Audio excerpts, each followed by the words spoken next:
Joining me now is Jon Meacham, Pulitzer Prize-winning historian and executive vice president at Random House. Jon, thanks for joining us.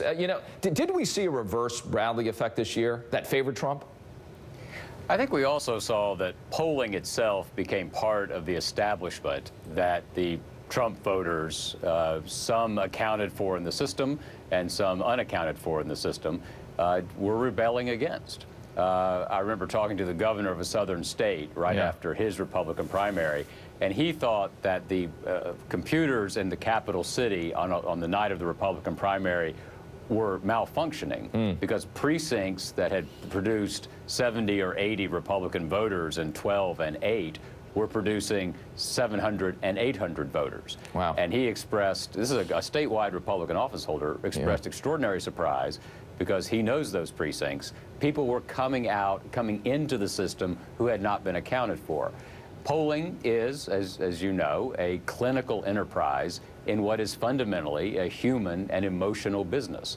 And we have not had as emotional a figure as Donald Trump in many generations. And how do we measure that emotion? Exactly. Staying on the Bradley effect here, Jon, did Hillary Clinton, did she face that dynamic that Tom Bradley did, some not wanting to vote for a woman as president?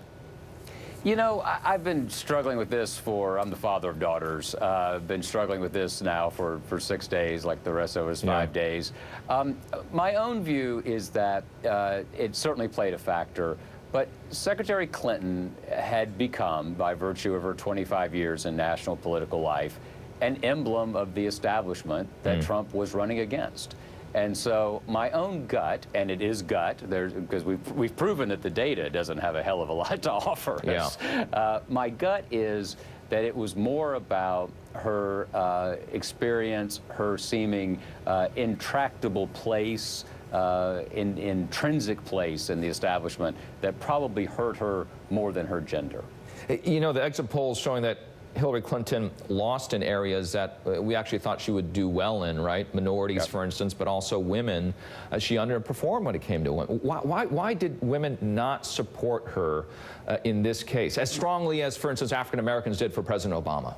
Sure. I think the identity politics were unquestionably weaker. I think that many women, and I know this, I teach at Vanderbilt, I teach at the University of the South, I know that younger women in particular, the idea of the first female president resonated very, very little.